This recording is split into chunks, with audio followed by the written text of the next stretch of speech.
Cette livraison vous est offerte par le restaurant Le Plat d'Or à Brazzaville, cuisine africaine moderne et traditionnelle, cadre sympathique, salle VIP, ouvert 7 jours sur 7. Bonjour, nous avons le plaisir d'aborder le problème de Monsieur Daniel Berry. Daniel Berry, c'est le facilitateur congolais, il va certainement nous dire si c'est lui qui a réussi à faire que ce groupe d'Abu Dhabi obtienne la licence d'exploitation pour opérer chez nous comme un opérateur de téléphonie mobile. Il s'agit de Warid. Et c'est un grand sujet où nous avons des épisodes, c'est un peu comme dans un film brésilien, avec des épisodes à rebondissement. On est parti même d'une affaire juridique pour se situer sur le champ aussi bien de l'économie et de la finance, mais surtout, cette fois-ci, de la politique. Et nous avons donc le plaisir de recevoir Monsieur Daniel Berry. Je vous rappelle à toute fin utile que nous avons pu mener une enquête qui nous a permis de nous rendre à RTL, ici à Brazzaville, donc la filiale du groupe Barty, qui est installée chez nous ici à Brazzaville. Et nous avons aussi rencontré quelques acteurs, mais nous avons surtout le plaisir de recevoir Monsieur Daniel Berry, qui lui-même va certainement nous en dire davantage sur ce long feuilleton, un grand feuilleton qui a démarré depuis 2007, et un feuilleton, comme je vous le disais d'entrée du jeu, à rebondissement, avec des épisodes à l'allure d'un feuilleton brésilien où chaque camp se prévaut d'arguments spécieux. Daniel Berry, bonsoir. Bonsoir, Monsieur Alphonse Ndongo, et merci de me recevoir sur votre plateau. Alors, vous êtes devenu quelqu'un de très connu à travers ce procès ou alors cette affaire qui vous oppose à RTL. Qu'est-ce qu'il en est exactement? Monsieur Alphonse Ndongo, cette affaire repose essentiellement sur une créance qui est due par le groupe Abu Dhabi Group, Warid et RTL Congo Barty, qui ont signé un contrat de cession des actions, donc qui ont conclu à la vente de Warid Congo à 100% à RTL Congo. Et au sein de ce contrat, il y a ma créance qui est inscrite au numéro 1, mais jusqu'au jour d'aujourd'hui, les débiteurs de cette créance se refusent de justement honorer leurs obligations contractuelles. Alors cette créance, on va justement en parler, mais avant d'en arriver là, comment est-ce que vous êtes arrivé à cette créance d'un montant de 5,4 milliards de francs CFA? Alors, la réponse est toute simple, Monsieur Alphonse Ndongo. Lorsque les opérateurs de Warid viennent au Congo-Brazzaville, à travers le groupe Abu Dhabi, qui est la maison mère, ils font en sorte qu'ils obtiennent la licence de Warid Congo. Et cette licence-là a connu beaucoup de rebondissements. Il y a eu d'abord une première licence qui n'avait pas été opérante à travers un groupe sirois. On a dû même faire en sorte que Warid Telecom Congo, qui avait été créé à l'époque pour la circonstance, soit radié de RCCM. Ça, c'était le premier épisode. Le deuxième épisode, c'était lorsque la licence a été signée mais non remise au groupe Abu Dhabi Group, et il y a eu encore un deuxième couac. Et moi, en tant que facilitateur tertio, j'ai joué le rôle qui m'a été confié par le groupe Abu Dhabi, d'emmener justement la licence originale vers la personne vers qui elle était dédiée. Alors vous dites que vous avez été facilitateur, c'est ce que vous dites, mais je vais vous montrer une photo ici. Est-ce que vous reconnaissez les acteurs, les Congolais qui sont là? Alors, je reconnais toutes ces personnes. Je vois à l'extrême gauche Monsieur Blanchard Oba. Je vois au milieu en blanc avec une tenue des Émirats le prince Nayan bin Mubarak Al Nayan. Après, je vois Monsieur Clotaire Ekouya, qui était, je pense à l'époque, Clotaire Ekouya, oui, qui était conseiller économique du chef de l'État. Et je vois mon cher grand frère Alain Castanou, qui est bien assis. Et l'autre photo, s'il vous plaît. Alors, sur celle-ci, je vois donc le prince Nayan toujours, Et je reconnais ici monsieur Wissam Fawaz et le grand frère Alain Castelnau qui sont les deux personnes que je reconnais le mieux sur ces photos. Alors, une question, puisque vous avez été facilitateur, pourquoi est-ce qu'on ne vous voit pas sur l'une des photos? Alors, il faut être précis. Dans cette affaire, il y a eu plusieurs épisodes. Mais les personnes qui sont sur ces photos étaient les personnes qui étaient parties en prospection pour l'obtention de la licence. Et à l'époque, il fallait justement que des personnes se déplacent du Congo-Brazzaville vers les Émirats pour voir si Warid Congo et Abu Dhabi Group avaient une existence réelle. Ces personnes ont été se sont déplacées sur les Émirats Arabes Unis pour avoir justement confirmation que le groupe Abu Dhabi existait bien et que leurs intentions sur le Congo-Brazzaville étaient fondées. Et c'est ce qui a été fait. Ces personnes sont parties en prospection sur les Émirats Arabes Unis. Donc, on peut dire que ce sont ces personnes qui ont joué le rôle de facilitateur pour que le groupe Abu Dhabi, à travers sa filiale Warid, s'installe au Congo. Pas quand même Daniel Mbéré. Ces personnes ont joué un rôle, mais elles n'ont pas joué tout le rôle. Alors, lequel avez-vous joué? Le mien a été très simple. Je vous ai rappelé tout à l'heure qu'il y a eu un premier échec de la création de Warid par le groupe sirois. Il y a eu un deuxième échec avec ces personnes qui sont sur cette photo. Qu'est-ce qui s'est passé? La licence a été signée par le ministre Philippe Mvo à l'époque, je pense que c'était le 14 septembre 2006. Cette licence n'avait jamais été remise aux Émirats Arabes Unis. Et ces personnes qui sont sur ces photos, pourquoi elle n'avait pas été remise aux Émirats Arabes Unis? Elles n'ont pas été remises aux Émirats Arabes Unis parce que, vous savez, l'obtention de la licence obéit à un procédé. Et il fallait avoir certaines garanties pour permettre à ce que cette licence soit remise en main propre aux interlocuteurs. Mais la licence a un prix. Et il fallait s'assurer aussi que les personnes à qui on donne la licence aient les fonds pour pouvoir faire face à cette licence. D'où, vous avez vu que il y a eu un couac. Pourquoi ce couac? Parce que dans l'impatience d'obtenir justement gain de cause sur l'obtention de cette licence, qui avait déjà été signée par le ministre Philippe Mvo, eh bien, ces personnes se sont précipitées aux Émirats Arabes Unis avec une licence qui était une copie. C'est-à-dire les personnes que nous voyons sur la photo? Oui, les personnes que vous voyez sur cette photo sont parties aux Émirats Arabes Unis avec une photocopie de la licence qui avait signé monsieur Philippe Mvo. Et lorsque cette copie de licence a atterri dans les mains des Émirats Arabes Unis, donc dans les mains de monsieur Bachir Tahir, monsieur Manocher Jamal, monsieur Nayan, eh bien cette licence-là n'était pas opérationnelle. Parce que une copie n'est pas l'original. Et pour vous dire, lorsque le prince Nayan s'est rendu compte que la copie n'était pas opérationnelle, il s'en est énervé et il a demandé à M. Fawaz, à M. Arnaud Siwa et tous les interlocuteurs qui étaient venus lui apporter une copie, de lui apporter l'original, sinon personne ne devait quitter les Émirats Arabes Unis. C'est alors que, en tant que tertio acteur, je ne suis pas le primo, ni le secondo, mais le tertio acteur, parce que j'avais déjà connaissance avec ces personnes-là, les Wissam, Fawaz, Arnaud Siwa, qui m'avaient déjà contacté. Il vous avait déjà contacté. Il m'avait déjà contacté pendant leur séjour à Brazzaville. Ils sont restés plus de 1 an à l'Olympique Palace. Il y avait aussi monsieur Arne Roch Nganga et monsieur Herman Ouyenga. C'est par ce canal-là que j'ai été contacté et j'étais comme en attente.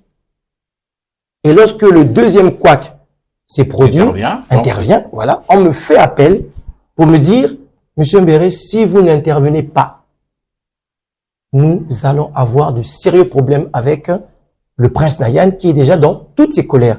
C'est là que j'interviens. Je vais voir le ministre, le président de l'Assemblée nationale aujourd'hui. Qui avait le rôle de coordonnateur du pôle. Donc, oui, il avait un premier ministre. Il était une sorte de premier ministre, aujourd'hui président de l'Assemblée. Et je lui ai fait un courrier. Et je le dis bien dans mon courrier que j'ai mandat du groupe Abu Dhabi Group. Et le courrier existe. Vous avez ce courrier. Ce courrier existe. Il est daté du 15 octobre 2007. Est-ce qu'on pourra l'avoir? Oui, il est dans mes archives. De nos internautes. Exactement. Et à ce moment-là, le ministre Bouba prend acte de la plainte, parce que c'était comme une plainte maintenant. Et il dit, je vais en référer au chef de l'État. Et c'est ainsi que nous avons constaté que la licence copie n'a pas pu permettre à Ouarid de s'installer. Donc, les personnes qui disent aujourd'hui qu'elles sont à l'origine de cette licence ont échoué. Alors, voulez-vous dire que le ministre a signé un faux? Le ministre n'avait pas signé un faux. Le ministre avait signé une licence originale. Mais des personnes malveillantes avaient dérobé une copie dans le bureau du ministre Mvou. Et cette copie n'a pas permis à Ouarid de s'installer. On ne vient pas s'installer dans un pays avec une copie. Il n'y avait pas donc l'original. Il n'y avait pas d'original et ce n'était pas sérieux, Monsieur Alphonse. Donc vous n'allez pas remettre à une Altesse royale une copie d'une licence.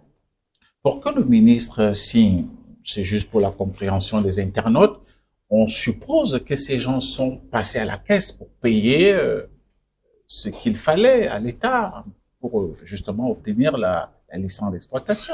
Oui, c'est tout un processus. Et il fallait justement que le groupe Abu Dhabi Group et Ouarid puissent s'enquérir du paiement de la licence qui faisait à l'époque, je crois, 4 milliards, si les factures qui sont en ma possession sont exactes. Mais je pense que la licence avait été payée à 4 milliards de francs CFA. Donc, il fallait ensuite que la licence soit remise une fois que ces garanties de paiement soient fondées. Et donc, c'est sur ces entrefaites que vous saisissez le cordeau du gouvernement à l'époque, Isidore Mvouba, qui lui s'en réfère au président de la République. Exactement. Et la suite? Eh ben, la suite, elle est très simple. Entre-temps, le ministre Mvou Philippe perd son poste et est nommé monsieur Intia Ebia. Paix à son âme, hein, puisqu'il est déjà... Paix à son âme, exactement. Et merci de me le rappeler. Et c'est alors que le président décide que la licence originale, pour vous dire, soit remise aux Émirats Arabes Unis au cours d'un voyage qu'il a effectué. Et le ministre Intia Ebia était du voyage.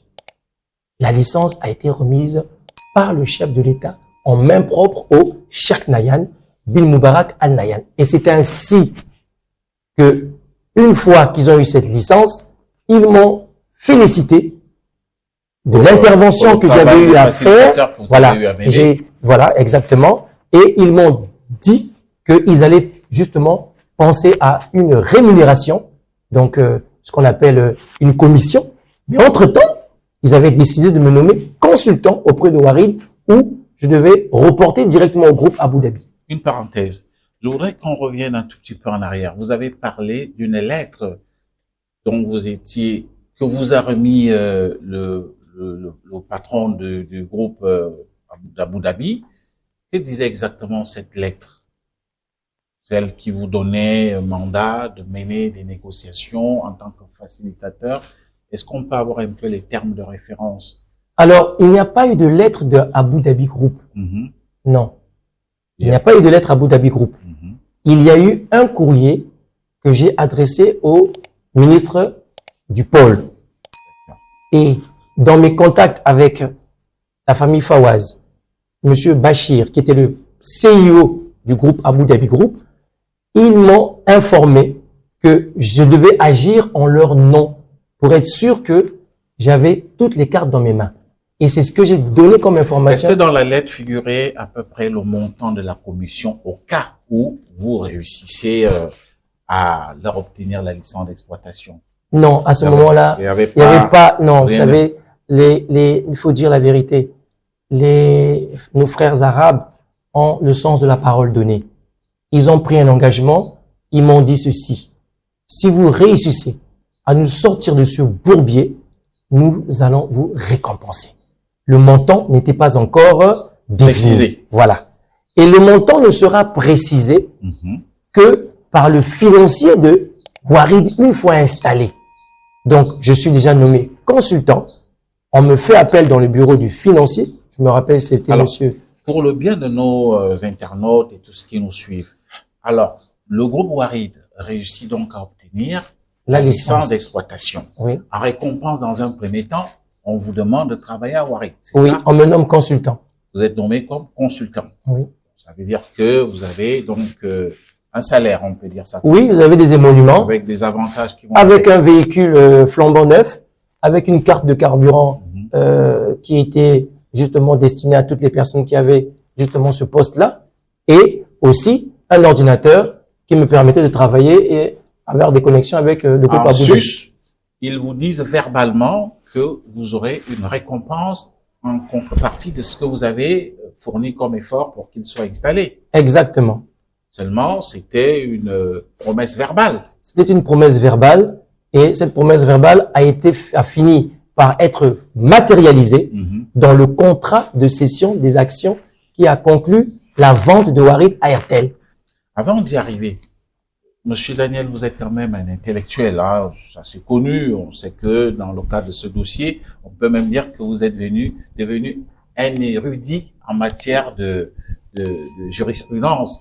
Comment se fait-il que vous ayez accepté des simples promesses verbales sans chercher à les consigner de manière écrite? Il s'agit quand même de l'argent. Quelqu'un vous fait une promesse verbale, oui, vous nous avez aidé à nous installer au Congo. Pourquoi est-ce que vous n'avez pas saisi la balle au bon pour dire il faut que cela soit matérialisé par un document écrit?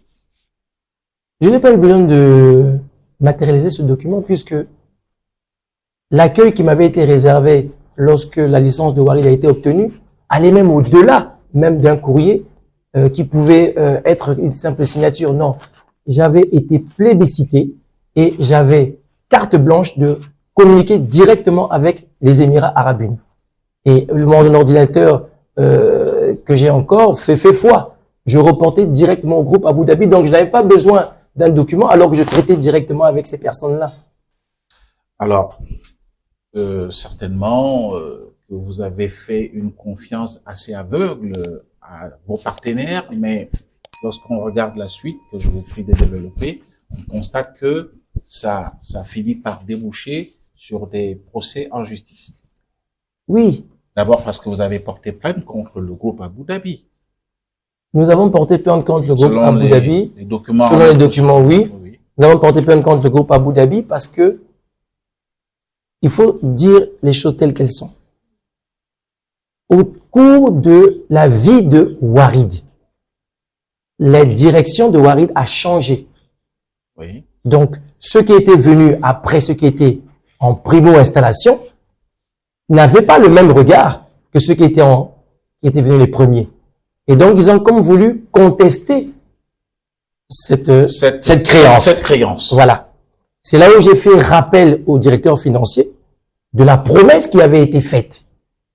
Et le directeur financier avait lui aussi pris acte et au cours d'un board, c'est-à-dire que les réunions des directeurs aux Émirats arabes unis, la créance a été inscrite dans le contrat de cession d'actions. Ça veut dire que ma revendication qui était verbale a pris corps et elle est devenue concrète.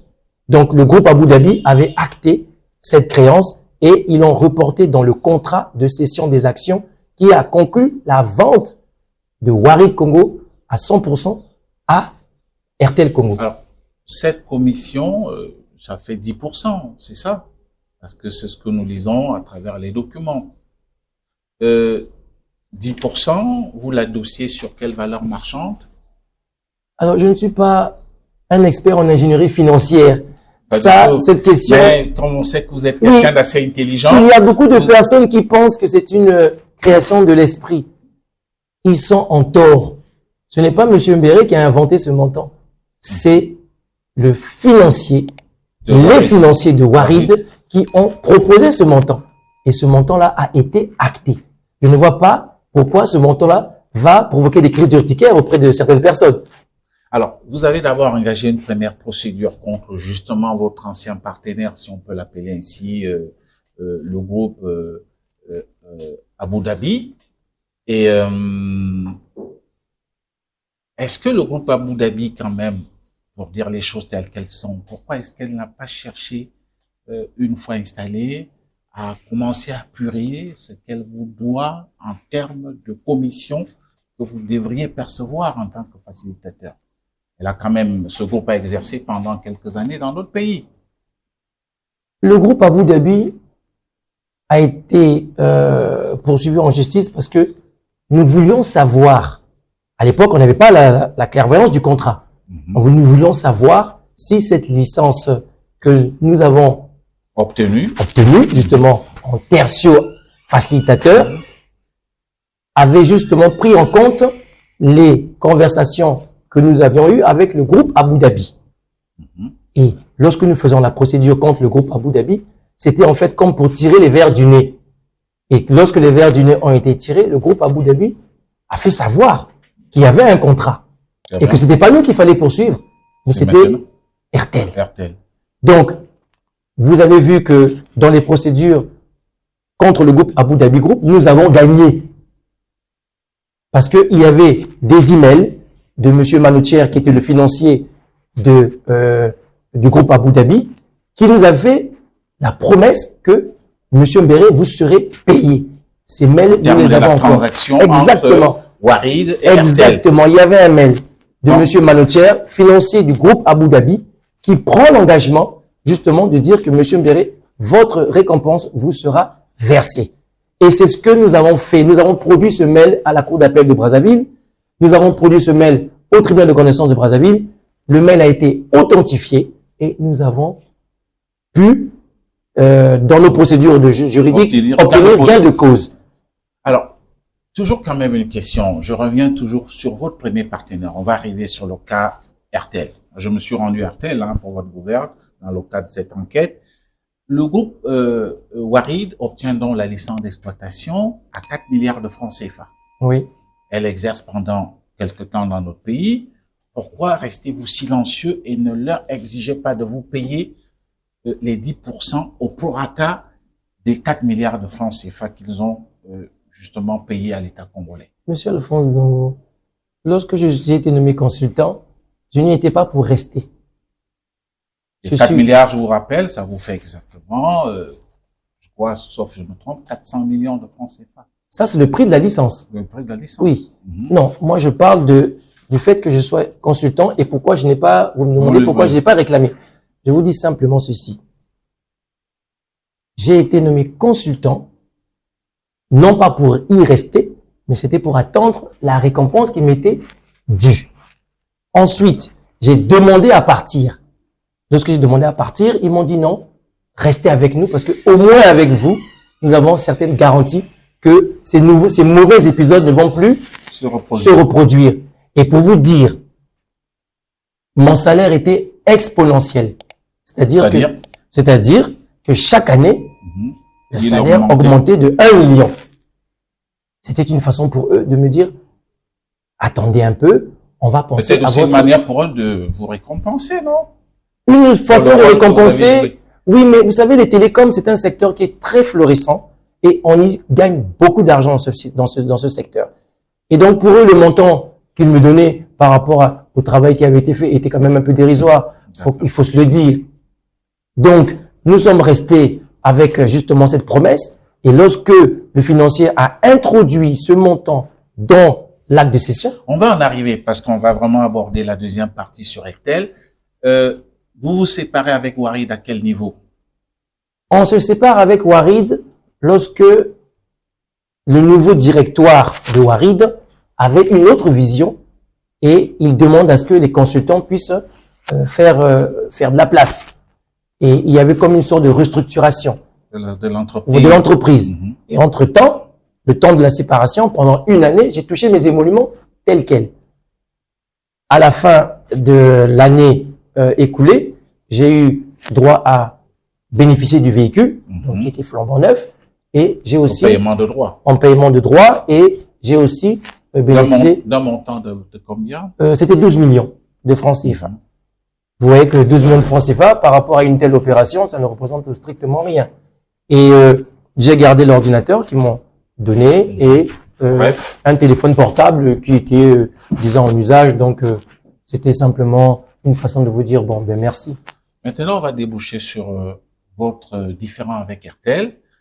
Je voudrais quand même vous rappeler que quelques gens que nous avons rencontrés, il y a des juristes, il y a des économistes, il y a des comptables, il y en a qui disent Daniel est intelligent, mais c'est comme s'il s'est fait gruger ou alors s'est fait flouer par le groupe Warid parce qu'il est incompréhensible, qu'il n'ait pas accepté dès le départ de consigner par écrit la promesse qui lui avait été faite de manière orale. Est-ce que vous pensez que ces gens ont quand même raison de raisonner ici? Monsieur Alphonse Ndongo, je vous dis précédemment que nous sommes avec des Arabes. Ils ont le sens de la parole donnée. Ce ne sont pas des anges, hein, non? Ils sont peut-être pas des anges, mais leur parole est souvent... D'or. Elle est, voilà, vous m'arrachez le mot de la bouche. D'accord. Ils ont le sens de la parole donnée. Je n'avais pas besoin d'aller déranger une Altesse royale ou bien le CIO, Monsieur Bachir, ou Monsieur Manoucher, ou Monsieur Assad Aziz, pour lui faire savoir à tout moment que nous avons quand même une éducation. Et puis, j'étais pas à la ramasse. J'avais aussi mes activités personnelles. Ce n'était pas ma primo-occupation. J'étais venu comme en renfort. Et ce renfort-là leur a permis d'avoir leur licence originale. Il faut se le dire. D'accord. Les autres avaient échoué. Les autres avaient échoué.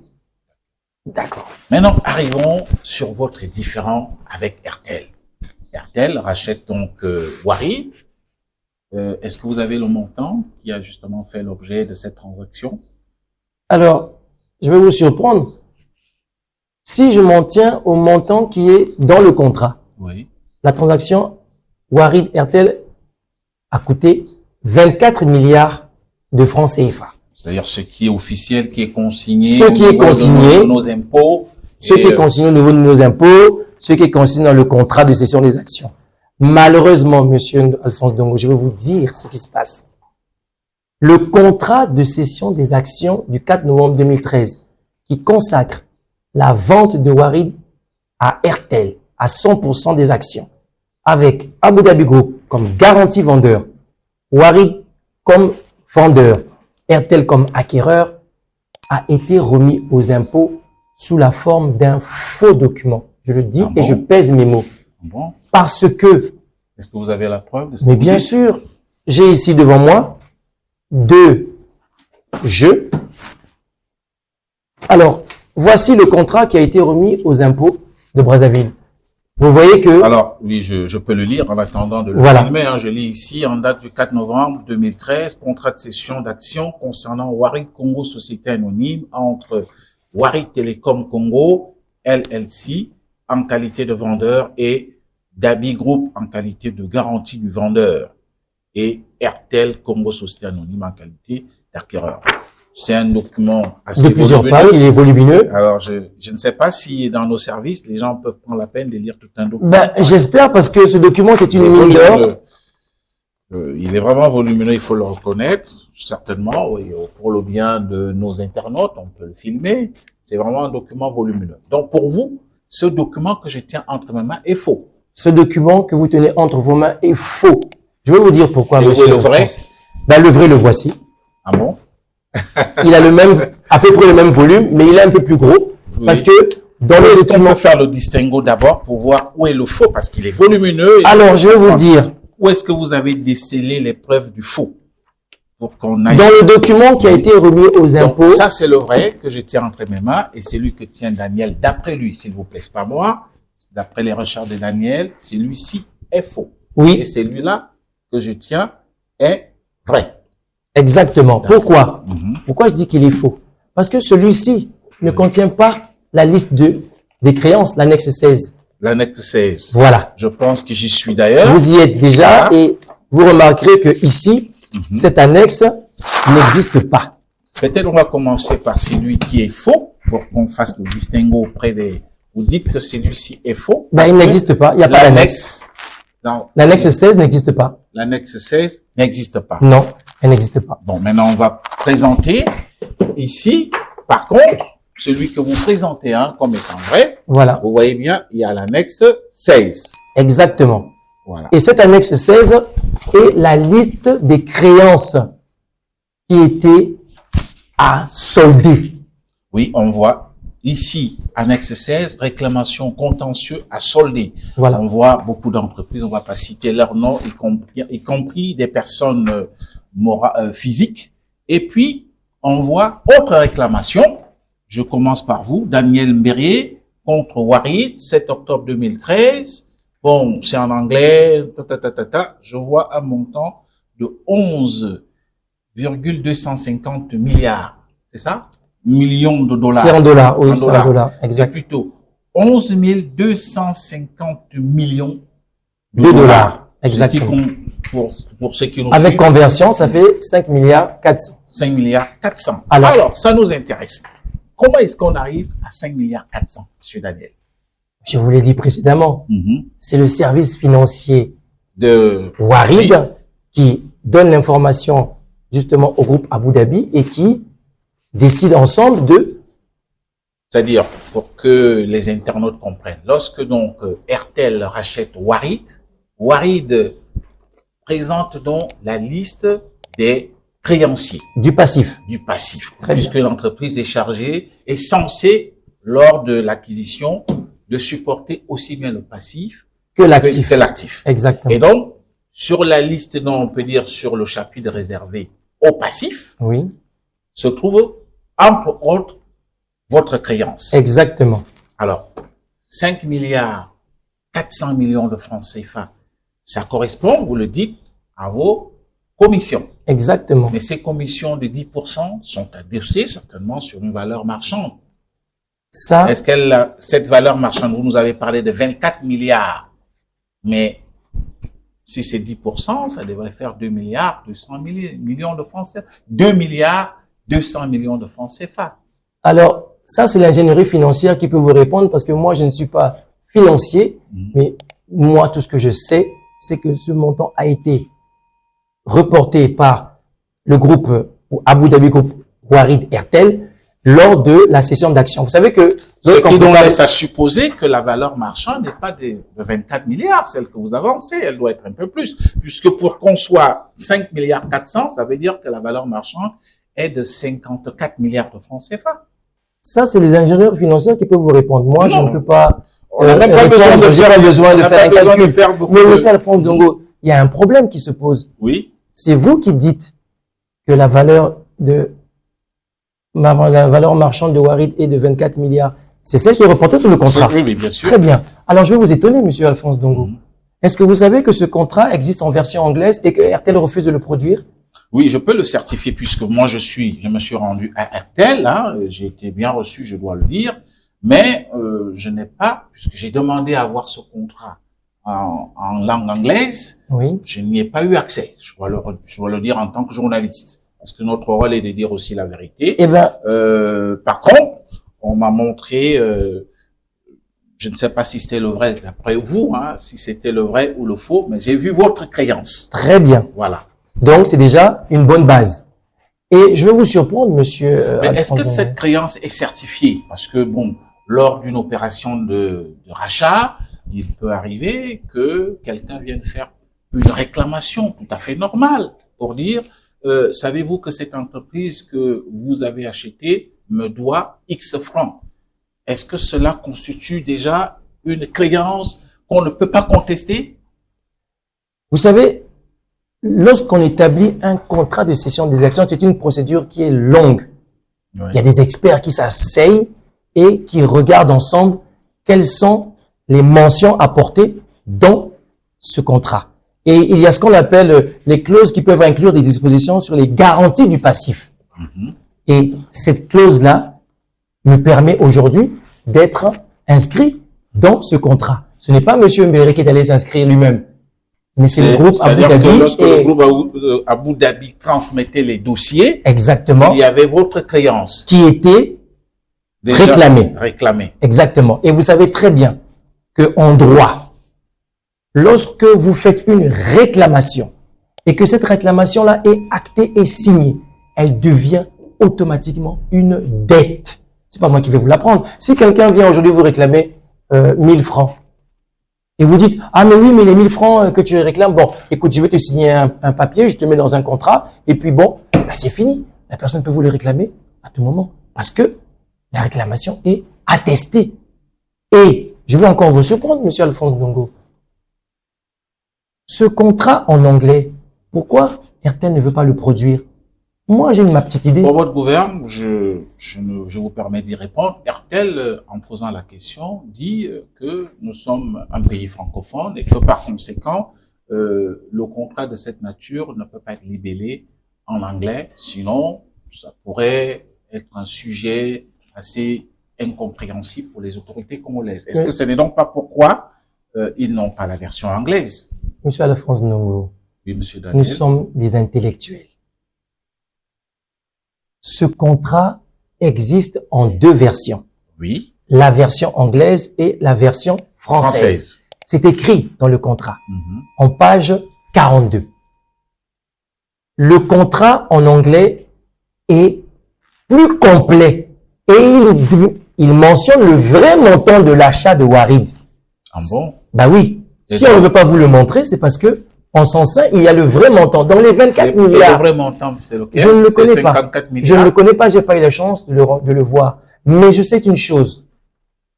Mais ce que vous dites est gravissime. Ça veut dire que sinon, on suppose que ce que vous dites est vrai, alors ça veut dire que l'État congolais s'est fait flouer dans le cadre de cette opération d'acquisition. Mais c'est le cas de le dire. Vous avez un contrat en anglais et en français. Si vous voulez être le plus clairvoyant possible, vous donnez les 2 documents pour que la certification de traduction soit conforme. Est-ce que c'est pas la faute à nos autorités qui ont été quand même légères au point de ne pas exiger, oui, je suis d'accord avec vous parce que je vais vous surprendre encore une autre fois. Dans ce contrat de cession des actions, il y a des coquilles en anglais. Il y a des coquilles en anglais. Ça veut dire que Airtel n'a pas voulu que l'administration fiscale, donc les impôts, puisse comprendre certaines parties de ce contrat. Mais nous avons au ministère des Affaires étrangères un service qui est chargé. Mais ce n'est pas passé par là. Non. Ils ont traduit et ils ont directement amené aux impôts. C'est un document qui était la poule aux œufs d'or. Ce document n'est pas passé par les affaires étrangères. Voilà pourquoi. Vous avez bien fait d'aller rencontrer nos amis d'Airtel.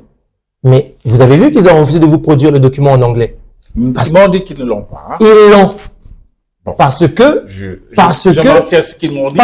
monsieur Alphonse Ndongo, le contrat dont s'agit est régi par une convention d'arbitrage qui a été signée à la Cour arbitrale internationale de Londres. Et la Cour de Londres est précise. Le document a été rédigé en anglais. Lorsque vous êtes à Londres, c'est une cour qui est très stricte. Vous devez produire le document en anglais. Ce document en anglais existe. Airtel sait pourquoi ils ne veulent pas vous le produire. La preuve en est, nous ne l'avons pas vu. Mais je l'ai vu, moi. Ah, d'accord. Auprès de KPMG. À l'époque, il y avait un certain monsieur Robert Ken qui était directeur de KPMG et il m'a permis d'y avoir accès. Alors, je vais vous surprendre pour la énième fois. Lorsque je regarde ce contrat en anglais, mon nom était inscrit au numéro 1 et au numéro 2. Et j'ai dans 2 fois. 2 fois. Et dans ce contrat-ci, pourquoi je dis qu'il est faux? Parce qu'il n'est pas fidèle au contrat en anglais. J'ai une personne dans ce contrat qui s'appelle monsieur Nzese, Jules, qui était au numéro 9. Et dans ce contrat-ci, il est au numéro 13. Alors, comment on peut faire en sorte qu'on passe du numéro 9 au numéro 13? Et vous verrez que le tableau des créanciers a été coupé. Mais pourquoi on a coupé ce tableau? Il y a des mentions qui ne sont pas vraies. Il faut que le document anglais nous soit présenté pour que le peuple congolais sache si la transaction Warid Airtel n'est pas entachée de fraude. Et je vous rappelle à l'époque que lorsque j'ai rencontré l'ancien directeur général des impôts, monsieur Antoine Gakoso, il y a eu justement un courrier qui a été adressé à Airtel.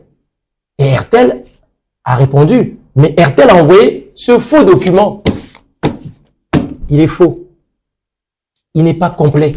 Vous savez que lorsqu'un document n'est pas complet, même s'il manque une seule page, le document perd toute sa valeur juridique. Voilà. Alors, on va quand même, puisque le temps nous tient à la gorge, dans cette bataille juridique contre RTL, il me semble que on a épuisé la cartouche, puisqu'au niveau national, la Cour suprême a finalement fait que ce soit RTL qui obtienne gain de cause et non vous. Comment expliquez-vous cela? La cause est très simple. Il faut savoir que RTL est une entreprise qui génère de l'argent. Elle génère tellement d'argent qu'elle attire la convoitise. Au début, ce procès n'intéressait personne, il faut se le dire. Lorsque nous avons commencé à gagner les procès et que nous avons eu à procéder à des saisies et que nous en avons... Vous avez gagné au niveau de la cour d'appel. Nous avons gagné au tribunal de connaissance de Brazzaville. Nous avons gagné à la cour d'appel de Brazzaville en 2017. La CCGA, qui est la cour compétente, nous avait délivré un certificat. Qui est basé à Abidjan. Voilà, la cour commune de justice d'arbitrage de l'Ouada nous avait délivré un certificat de non-pouvoir en cassation. Nous avons lu. Exactement. Et ce non-pouvoir en cassation rendait les arrêts de la cour d'appel de Brazzaville de l'époque comme ayant acquis autorité de la chose jugée. Il a fallu que, paix à son âme, Monsieur Placide Lenga nous quitte, il quitte le Conseil supérieur de la magistrature, pour que Monsieur Henri Bouka le remplace et que il y ait justement tout ce micmac juridique que nous vivons aujourd'hui, parce que ça vient de là. Il faut se le dire. La Cour suprême n'est pas compétente en ce qui concerne tout litige né du règlement des contrats. La créance de M. Mbéré étant dans un contrat, M. Mbéré n'a pas écrit son nom dans ce contrat, et dans ce contrat, il est même dit que toutes les annexes font partie intégrante du contrat. Donc, je ne vois pas pourquoi, aujourd'hui, on veut dissocier la liste des créanciers du contrat. La liste des créanciers est dans le contrat. Et une chose est claire, il y avait des mandataires irrévocables au niveau de la Cour de Londres. De sorte que, si aujourd'hui, Warid, Abu Dhabi Group ou RTL contestaient la créance de M. Mbéré, eh bien, ils avaient le loisir d'aller à la Cour d'arbitrage de Londres et faire les procédures pour que la Cour rende une décision qui annule justement le nom de M. Mbéré. Mais ce n'est pas le cas, ils ne sont jamais allés à Londres. Au lieu d'aller à Londres, on a couru ici à Brazzaville pour obtenir des faveurs de l'exécutif. Il faut se le dire. Bon, oui, je ne vous coupe pas, mais est-ce que dans le cas de votre affaire, il n'y a pas deux volets, un volet civil et un autre volet commercial? Et si donc il y a le volet civil, est-ce que ce n'est pas normal que la procédure arrive jusqu'à la Cour suprême? Monsieur Alphonse Ndongo, je répète encore, nous sommes des intellectuels. Le droit est suffisamment clair. Le Congo est signataire du traité OHADA et le traité OHADA est protégé par l'article 223 de la Constitution. De sorte que les traités et accords internationaux ont une autorité supérieure aux lois internes. La Cour suprême du Congo-Brazzaville juge avec la loi interne. C'est un fait. Et une fois que cela a été dit, tout est clair. Nous avons une créance qui est contractuelle.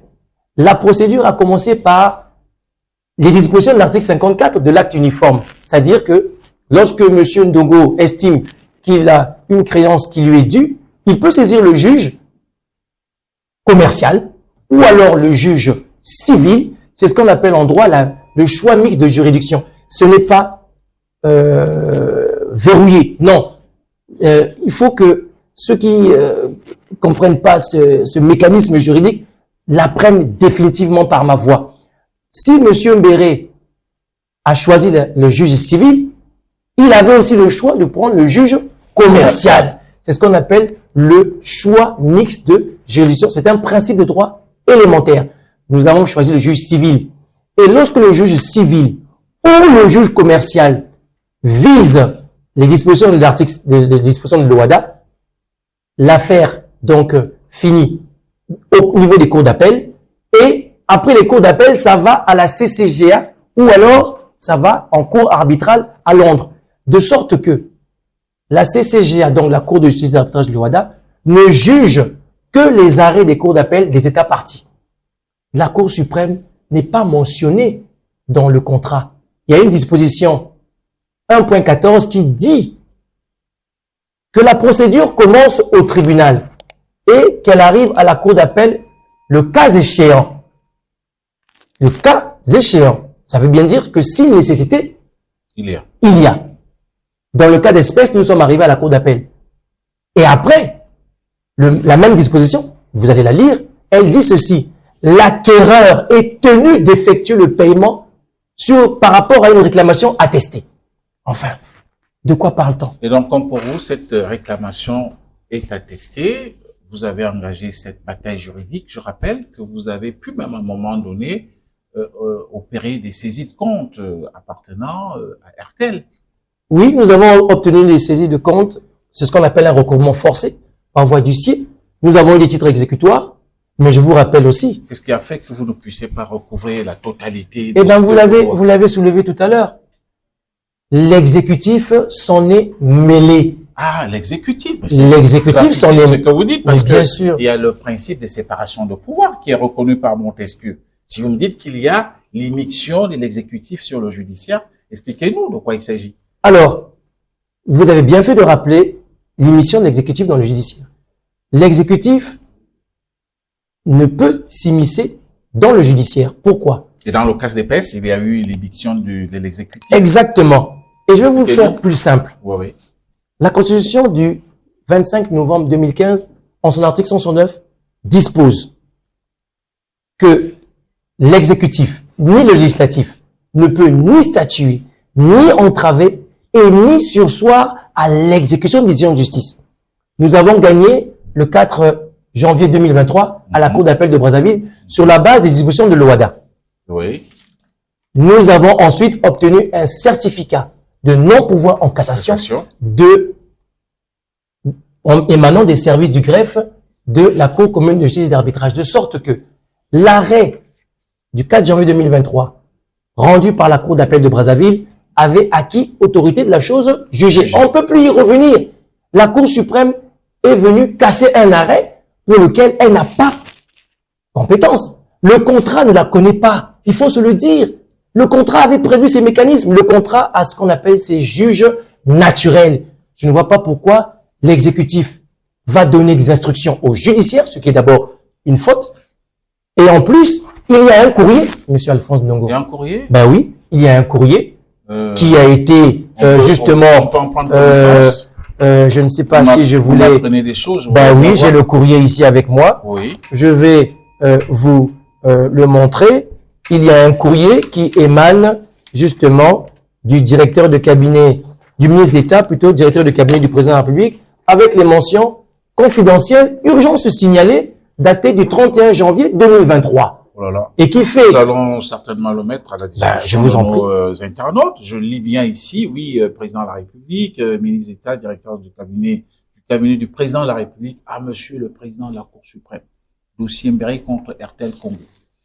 Alors oui, j'avoue personnellement que j'en avais pris connaissance via les réseaux sociaux, mais je ne fais pas confiance à ce qui circule sur les réseaux sociaux tant que ce n'est pas authentifié par des bonnes personnes. Et là, je peux donc certifier que ce courrier... Ce courrier a une existence matérielle, oui. Il est authentique parce que j'ai rencontré le 4... Est-ce que vous pensez que, monsieur le directeur de cabinet du président de la République, peut se fendre d'un tel courrier adressé au président de la Cour suprême sans l'onction quand même du chef de l'État? Ça, c'est une question qu'il faut poser au directeur de cabinet du président, puisque c'est lui l'auteur du courrier. Peut-être que ils ont aussi constaté que votre dossier va être certainement, pourquoi pas, dérangeant dans la mesure où si les 5 milliards que vous réclamez aujourd'hui à RTL venaient à vous être payés, j'apprends, hein, d'après ce qu'on m'a dit, RTL, c'est que la société ferme. Or, c'est une société qui rapporte de l'argent en termes fiscaux, au niveau de la CNCS, bref, procure de l'emploi des Congolais. Est-ce que vous en êtes conscient? Peut-être que c'est aussi ça, je suppose, hein. Je pense que c'est un faux problème. Une créance est une créance. Et c'est un passif. Mais une créance. Donc, on ne peut pas se prévaloir aujourd'hui. L'entreprise mettre la clé sous le paillasson. Eh ben, ils auraient dû payer bien avant, lorsque le contrat a été signé. Ça aurait été plus simple. On ne serait pas arrivé à ce à quoi nous sommes arrivés aujourd'hui, les créanciers, mais monsieur Alphonse Ndongo, mais dans le contrat de cession des actions, il y a des gens qui ont été payés dans la même liste que la mienne. Mais alors pourquoi ce paiement se fait en dents de scie? Pour vous, c'est 5 milliards 400 millions. Eh ben, je ne serai pas le premier Congolais à avoir 5 milliards 400 de francs CFA. Peut-être vous êtes trop jeune pour avoir autant d'argent, non? Je peux vous citer des personnes qui sont plus jeunes que moi et qui ont des montants plus colossaux que celui-là. Bon, mais je m'en réserve parce que je ne veux pas jeter l'opprobre sur certaines personnes. Mais pour revenir à ce courrier, oui, il est surprenant. L'exécutif s'immisce dans le judiciaire. Et vous voyez même que dans le premier paragraphe, on dit qu'on transmet le dossier à la Cour suprême du Congo-Brazzaville, alors qu'on sait très bien que cette Cour n'est pas compétente. Et en plus, je vais rajouter, au moment où le courrier est envoyé à la Cour suprême, RTL n'a pas encore déposé de pourvoi. Donc, le juge de la Cour suprême, M. Henri Bouka, a connu le dossier avant qu'il ne lui soit soumis. C'est grave. Le juge n'a pas le droit de connaître un dossier avant qu'il ne lui soit soumis à son entendement. C'est une faute très grave. Et c'est un principe de droit élémentaire. Et je vais plus loin dans ce courrier, parce que je le connais maintenant par cœur, ce courrier. Le ministre d'État, directeur du cabinet du président de la République, dit que les décisions rendues par les tribunaux et les cours d'appel sont fantaisistes et éhontées. Monsieur Alphonse Ndongo, il porte un jugement de valeur sur des tribunaux et des cours. Mais c'est très grave aussi. Et si les magistrats, eux, en retour, portaient un jugement de valeur sur les actes administratifs que lui pose, vous voyez à quoi ça va ressembler. Et encore, au dernier paragraphe, il parle des voies d'exécution. Mais les voies d'exécution sont du domaine de la CCGA. C'est la Cour de justice et d'arbitrage qui parle de les actes uniformes de recouvrement simplifié et des voies d'exécution. Les voies d'exécution sont du domaine de la Cour commune de justice et d'arbitrage. Pour vous dire, j'ai la nette impression que les éléments de langage de ce courrier ont été produits par RTL. Pourquoi? Eh ben parce qu'ils se sont rencontrés à l'hôtel Radisson. Vous ne pouvez pas le dire sans en avoir. Ah ben, écoutez, si le DIRCAB du directeur de cabinet du président de la République avait pris le soin, lorsqu'ils avaient reçu ces personnes-là, 2 jours plus tôt, parce que il faut se le dire, Monsieur Sonny Mittal vient à Brazzaville quelques jours avant la signature de ce courrier. Vous voyez, donc, ce qui signifie que non, que votre problème a été réglé en haut lieu. Ce qui signifie qu'il est venu au Congo-Brazzaville pour mentir au président de la République. Parce quand il a rencontré le président de la République, il n'a pas dit qu'il y avait un contrat. Il n'a pas dit aussi qu'il y avait un contrat en anglais. Et il vient au Congo-Brazzaville pour dire au président, Monsieur le Président, si M. Mbéré arrive à ses fins, nous risquons de mettre la clé sous le paillasson. C'est faux. Parce que les entreprises ont des garanties financières lorsqu'elles ont une situation de créance. C'est archi faux. Et en plus, M. Mittal vient à Brazzaville pour dire au président, Monsieur le Président, nous sommes venus pour vous inviter au G20. Alors vous voyez.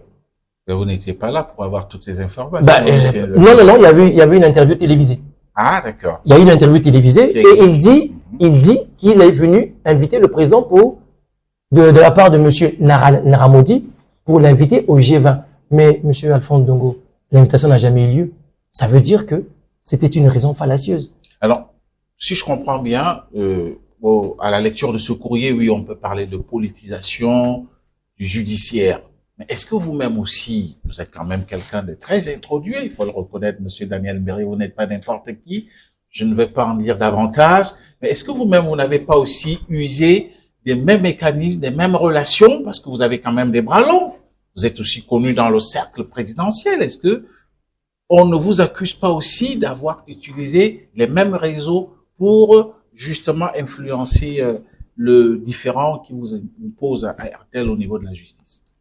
Je n'ai même pas eu besoin. Je n'ai fait aucunement recours aux personnes dont vous faites allusion parce que moi, je me base sur le factuel. Et vous basez sur sur les faits.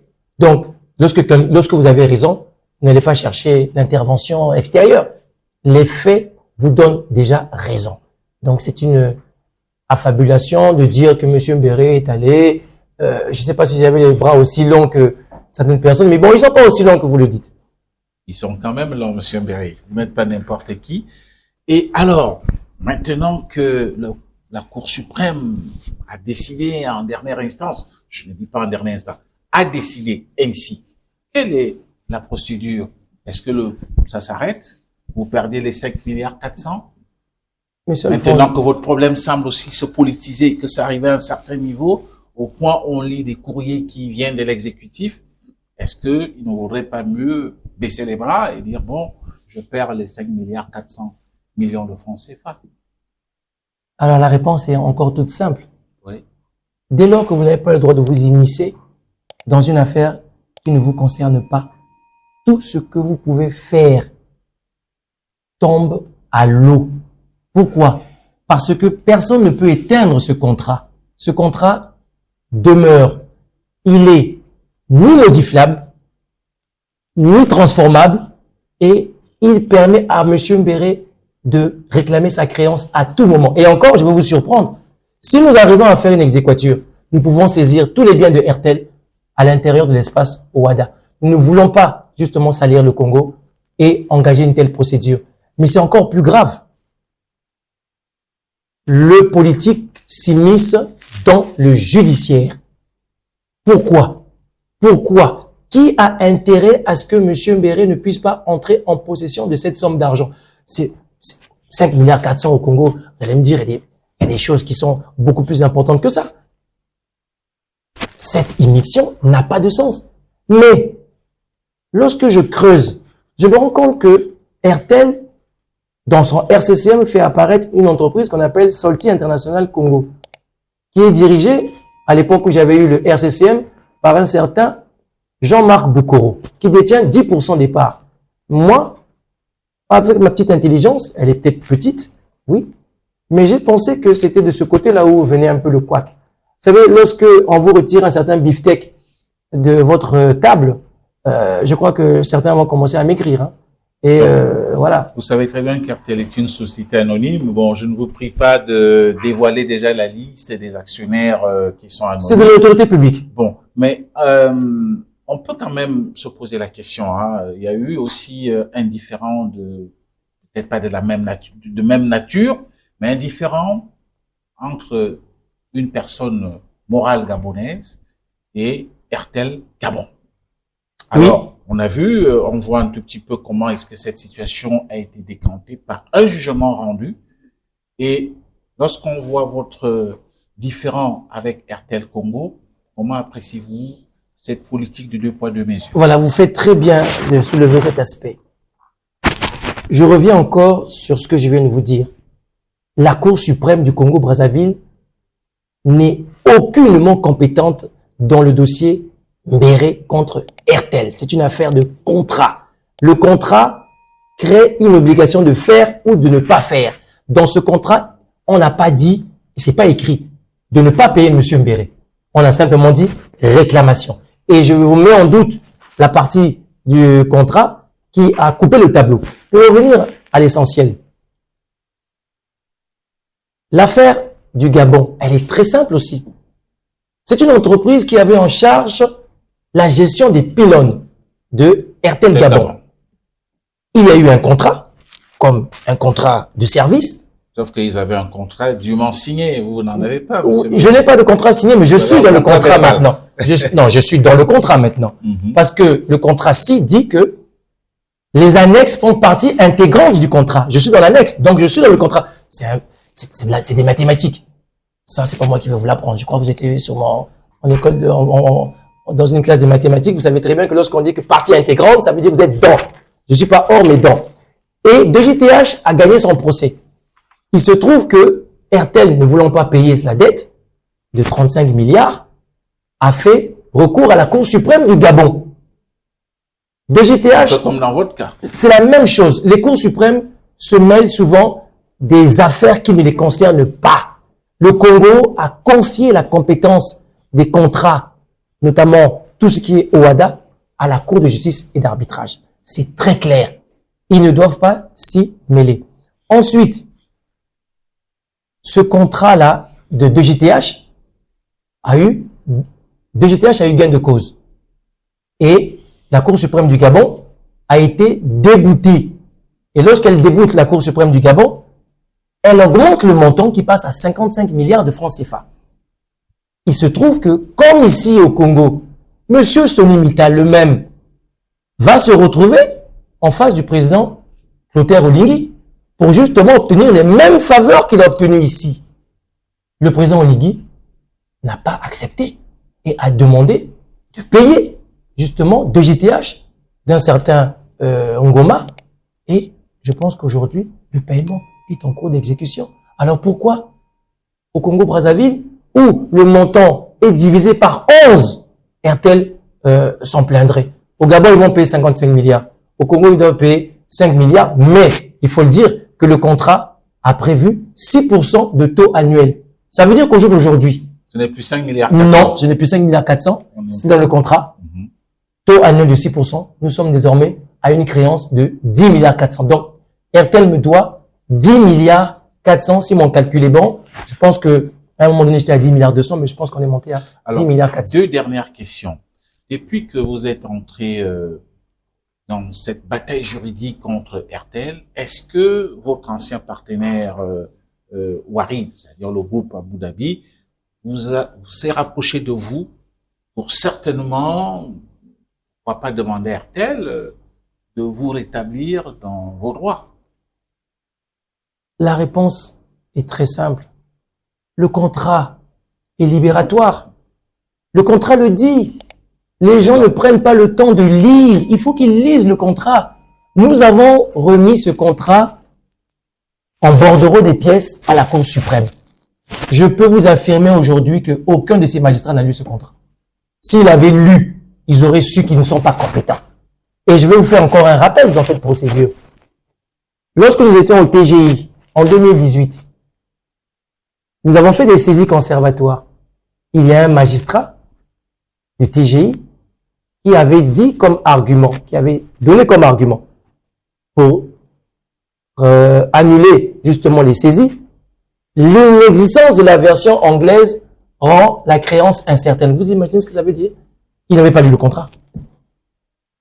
S'il avait lu le contrat, il aurait su que la version anglaise existe. Comment il peut prétendre que la version anglaise n'existe pas alors qu'il n'a pas lu le contrat? C'est pour vous dire que nous avons fait en sorte que la Cour suprême soit édifiée de ce qui est de ce contrat. Nous avons produit un bordereau des pièces à la Cour suprême. La Cour suprême a demandé à Madame Ngapika Marcel, juge rapporteur de ce dossier, de ne pas communiquer ces pièces à RTL pour ne pas que RTL puisse venir en faire commentaire. Donc, la Cour suprême a empêché le principe du contradictoire. Ça ne s'est pas arrêté là. Ce dossier n'était jamais disponible au greffe. À chaque fois que nous sommes partis au greffe, on nous a dit que le dossier est chez le président de la Cour suprême. Dans son bureau, la juge rapporteur ne l'avait pas. Et le jour même des plaidoiries, le 16 avril 2021, la juge rapporteur n'a pas voulu lire son rapport. La loi lui oblige de lire son rapport. Parce que les avocats interviennent sur quoi? Les avocats interviennent sur le rapport de la juge et sur les conclusions du ministère public. Mais si vous ne lisez pas le rapport, mais monsieur Alphonse Bengo, je vais vous surprendre encore une fois de plus. Avant que l'audience ne commence le 16 avril, ce dossier a fait plusieurs tours d'une pièce à une autre. Qu'est-ce qui s'était dit là-bas? Alors, donc, vous voyez que ce dossier est entaché de beaucoup d'irrégularités. Il y a eu trop de tripatouillage sur le dossier Mbéré. Et la Cour suprême était un peu comme le bras judiciaire qui devait faire blocage à l'exécution de cette cohérence. Nous sommes dans l'exécution d'un contrat. C'est tout. Ce n'est pas autre chose, c'est l'exécution d'un contrat. Et dans un contrat, la Cour suprême n'est pas compétente, je le répète encore. Et pour vous dire, nous considérons que tous les arrêts rendus par la Cour suprême du Congo-Brazzaville dans l'affaire Mbéré-RTL sont nuls et de nul effet. Parce que le contrat n'avait pas choisi la Cour suprême comme étant son juge naturel. C'est un principe. En tout cas, je sais qu'il y a encore beaucoup de choses à dire. Monsieur Mbéré, ça ne s'arrête pas là. Certainement qu'on pourra, pourquoi pas, organiser une deuxième partie parce que à la lecture de ces documents assez volumineux et de tout ce dossier dont j'ai pris connaissance ces jours-ci, nous serons tout heureux, pourquoi pas, de poursuivre des échanges avec vous pour éclairer la lanterne des internautes au sujet de ce différend qui quand même date de 2007. On est loin justement d'achever la procédure puisque vous dites que pour vous, la décision prise par la Cour suprême est de nul effet. Nous allons certainement y revenir. Merci, Monsieur Daniel Berry, d'être venu sur notre plateau. C'est moi qui vous remercie. Nous allons certainement aussi demander, pourquoi pas RTL, s'il voudrait bien, pourquoi pas, nous accorder la possibilité d'une interview afin de répondre à tout ce qui a été dit. Pourquoi pas un plateau avec vous, vous êtes d'accord? S'il y a un plateau... Pourvu qu'il nous emmène l'acte de session en version anglaise. Ainsi, nous aurons un plateau consistant. Et nous allons donc aussi continuer par nos réseaux à savoir si franchement il y a cette version anglaise et si vraiment sur ces deux documents que vous nous avez présentés ici, il y a le vrai et le faux. Nous allons continuer ce travail. C'est le travail du journaliste que nous sommes pour que toute la vérité et la lumière soient faites autour de cette question, en espérant aussi que vous aurez certainement, pourquoi pas, touché 5 milliards 400 millions de francs CFA, mais c'est moins ce que vous avez déjà perçu. On m'a dit que vous avez perçu un peu plus d'1 milliard lors des saisies. Oui, nous avons saisi près d'1 milliard, mais nous avons déjà touché environ 200 et quelques millions par recouvrement forcé. Et pour vous dire, Monsieur Alphonse Dongo, il y a une circulaire du président de la Cour suprême qui était justement sa doctrine. Il dit lui-même que les arrêts des cours d'appel sont des titres exécutoires de plein droit. Ça veut dire que on ne peut pas y surseoir. Mais ils ont quand même fait surséance et exécution par le ministère public, sur instruction de l'exécutif. Merci, Monsieur Daniel Berry. À la prochaine occasion, chers internautes, téléspectateurs, nous serons certainement davantage informés sur cette question, si possible, au cours de notre prochaine production. À bientôt. Cette livraison vous a été offerte par le restaurant Le Plat d'Or à Brazzaville, cuisine africaine moderne et traditionnelle, cadre sympathique, salle VIP, ouvert 7 jours sur 7.